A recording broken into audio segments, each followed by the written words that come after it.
இங்கே எத்தனை பேருக்கு இது ஞாபகம் இருக்குது உங்களுக்கு? இந்த கிராமத்துலலாம் அந்த ஊசி கனகாமரம்னு சொல்லுவாங்க. இதெல்லாம் நீங்கள் சின்ன சின்னதாக தானாக விதை உளுந்து முளைக்கும். இந்தமாரி தானாகவே விதை உளுந்து முளைச்சிருக்கு பாருங்கள் எங்கள் தோட்டத்தில்.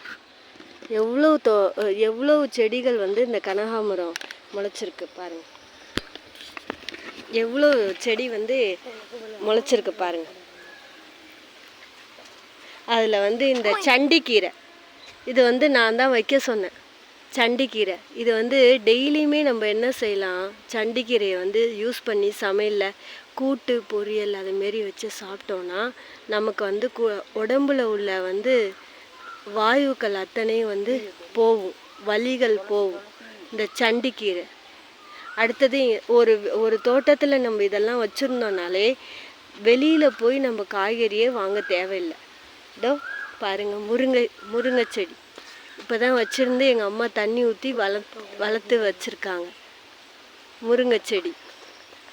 அப்புறம் வந்து இன்னும் ஒரு 2 வருஷத்துக்கு முன்னாடி தான் என்ன செஞ்சாங்க, எங்கள் அப்பா ஏதோ ஒரு கல்யாண ஃபங்க்ஷனில் ஒரு கொய்யா செடி வாங்கிட்டு வந்தாங்க. அது அப்படியே எவ்வளோ பெருசு வளர்ந்துருக்கு பாருங்கள், எவ்வளோ பெருசு அப்படியே நல்லா வளர்ந்துருக்கு. காய்க்கவே ஆரம்பிச்சிருச்சு அந்த கொய்யா செடியில் அப்படியே அது நல்லா பெருசாகவே காய்க்க ஆரம்பிச்சிருச்சு. அப்புறம் வந்து என்னென்னா நிறைய தென்னை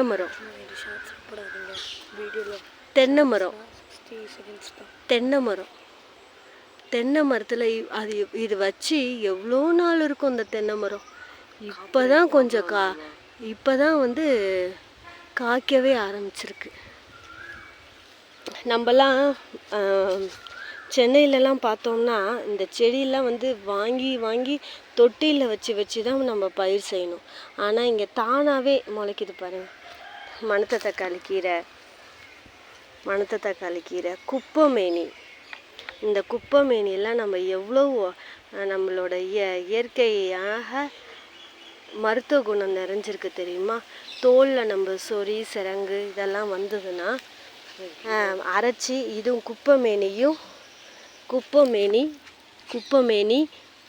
மஞ்சள் இதெல்லாம் சேர்த்து அரைச்சி 10 மில்லி போட்டுட்டு வந்தாலே நம்ம தோல் வந்து சரியாயிடும்னு சொல்லுவாங்க. துளசி பாருங்களேன், அங்கங்கே முளைச்சிருக்கு. இந்த மழை வந்து கொஞ்ச நேரத்துலேயே நிறைய விதை அப்படியே தெளித்து முளைச்சிருச்சு.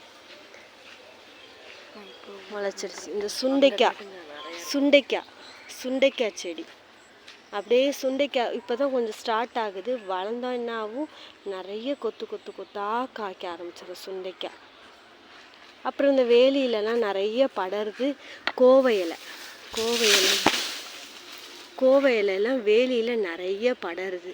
அந்த கோவை இலையெல்லாம் நம்ம பறித்து கூட்டு மாரி செய்யணும், சாப்பிட்லாம்.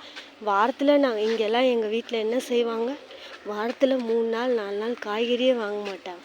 இந்த கொல்லையில் உள்ள கீரை, இந்தமாரி கீரை எல்லாத்தையும் வச்சு சமைச்சு 2-3 நாள் யூஸ் பண்ணிக்குவாங்க. இந்த வீடியோ உங்களுக்கு